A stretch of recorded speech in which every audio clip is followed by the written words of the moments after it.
Hi friends, welcome back to my channel. இன்னைக்கு நம்ம சேனல்ல மிக்ஸ்டு ஃப்ரூட் கஸ்டர்ட் சிம்பிளா எப்படி செய்ய போறதுன்னு பார்க்க போறோம். இதுக்கு நான் வந்து பால் எடுத்து 1/2 லிட்டருக்கு கொஞ்சம் கம்மியா எடுத்து வச்சிருக்கேன். தேவையான ஃப்ரூட்ஸ் பனானா, ஆப்பிள் அண்ட் மாதுளம், ஜாக் ஃப்ரூட், கிரேப்ஸ் எடுத்துருக்கேன். சீசனல் ஃப்ரூட் இருந்தால் கூட நீங்கள் ஆட் பண்ணிக்கலாம். இதெல்லாம் கட் பண்ணி வச்சுருக்கிறேன். Vanilla flavour fruit custard powder எடுத்துருக்கிறேன். பார்த்தீங்களா இதில் எப்படி செய்யறதுன்னு கூட மென்ஷன் பண்ணியிருக்காங்க. ஸோ சிம்பிளாக நீங்களும் செஞ்சுக்கலாம். பால் நல்லா கொதிச்சிச்சு. ஆல்ரெடி நான் பால் வந்து காய்ச்சின பாலில் 2 டேபிள் ஸ்பூன் மாற்றி வச்சுருக்கிறேன். இதில் ஒரு 2 டேபிள் ஸ்பூன் அளவுக்கு ஃப்ரூட் கஸ்டர்ட் பவுடர் ஆட் பண்ண போகிறேன். நான் வந்து கொஞ்சமாக தான் ஃப்ரூட்ஸ் எல்லாம் கட் பண்ணி பண்ண போகிறேன். அதனால் நான் 2 டேபிள் ஸ்பூன் தான் எடுத்துருக்கிறேன். ஆக்சுவலாக 3 டேபிள் ஸ்பூன் எடுத்தேன்னா கரெக்டாக கன்சிஸ்டன்சி கரெக்டாக வரும். இது எல்லாமே அந்த கட்டி இல்லாமல் நல்லா மிக்ஸ் பண்ணிக்கணும். லிக்விட் ஆகிட்டு பார்த்திங்களா நல்லா மிக்ஸ் ஆச்சு.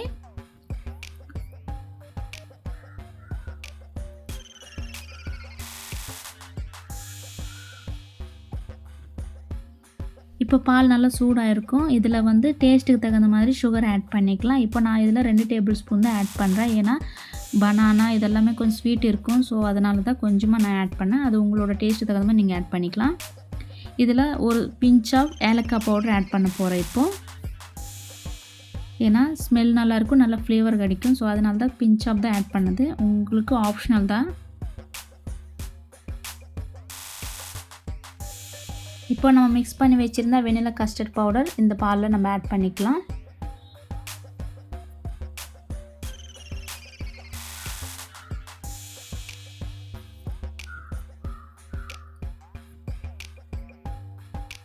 இது நல்லா கொஞ்சம் திக் ஆகிற வரைக்கும் நல்லா மிக்ஸ் பண்ணிக்கலாம்.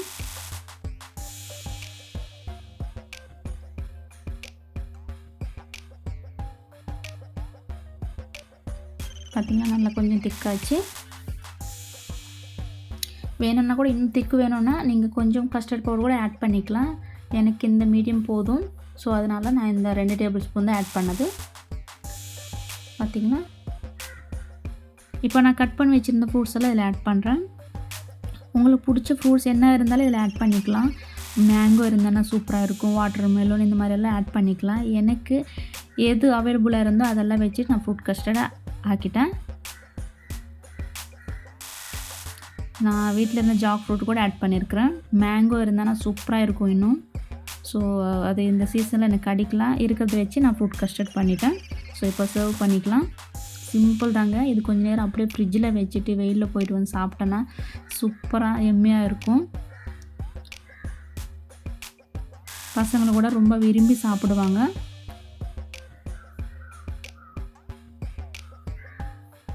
இது கொஞ்சமாக சர்வ் பண்ணிக்கிட்டு நம்ம கொஞ்சம் நேரம் ஃப்ரிட்ஜில் மாற்றி வைக்க போகிறோம். இதுக்கு வந்து கொஞ்சமாக நட்ஸு, அதுக்கப்புறம் என் வீட்டில் வந்த செடிக்கு வந்த மலபரி தான் இது கொஞ்சமாக டெக்கரேட் பண்ணுறேன். இதுவும் நல்ல டேஸ்ட்டாக இருக்கும். புளிப்பு இனிப்பு சூப்பராக இருக்கும் இந்த ஃப்ரூட்டு கூட.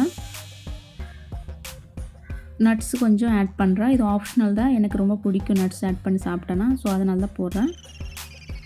ஸோ அவ்வளோதான். இப்போது வந்து கொஞ்சம் என் பாப்பாக்காக ஓரி பிஸ்கெட் ஜஸ்ட் டெக்கரேட்காக நான் இதில் ஆட் பண்ணுறேன். ஜஸ்ட்டு மேலே வைக்க போகிறேன், அவ்வளோதான். ஏன்னா அவங்க தொட்டு சாப்பிடுவாங்க. இது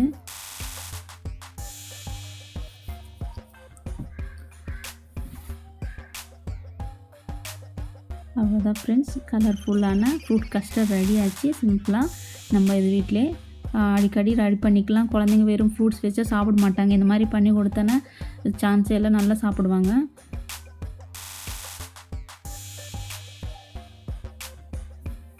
கொஞ்சம் சில்னஸ்ஸு இனிப்பு அந்த ஃப்ரூட்டு ஒரு ஃப்ளேவர் கிடைக்கும்ல, செம்மையாக டேஸ்ட்டாக இருக்கும் உண்மையாகவே.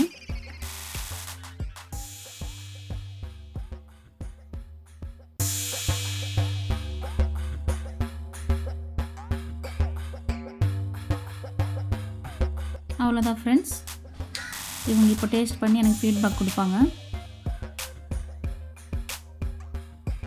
சூப்பராக இருக்கா ஃப்ரெண்ட்ஸ். ஸோ உங்களுக்கு எல்லாருக்கும் இந்த வீடியோ பிடிச்சிருக்குன்னு நான் நினைக்கிறேன். தயவுசெய்து பிடிச்சிருந்தேன்னா லைக் பண்ணுங்கள், மறக்காமல் சப்ஸ்கிரைப் பண்ணுங்கள், பெல் பட்டன் ப்ரெஸ் பண்ணுங்கள்.